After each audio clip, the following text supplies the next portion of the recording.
están dando los cuartos de las campanas de Navidad. Ya tiene todo el mundo listo las uvas aquí en Praga. Y la copa de champán, señores espectadores, desde la plaza del reloj astronómico en Praga. Van a comenzar primero los cuartos, que son clink, clink, clink, clink, clink, clink.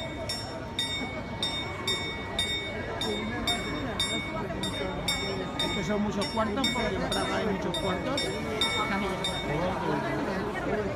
Ahora empieza la hora, 1, 2, 3, 4. La gente felicita el nuevo año, se dan besos. 5, 6,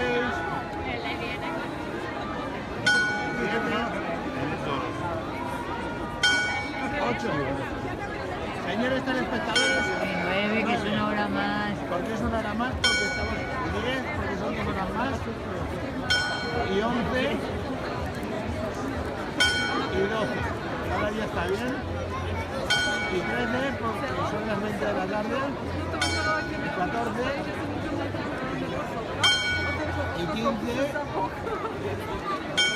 De número no hay, pero las campanadas son altas. 16, 17, 18, 19, 19.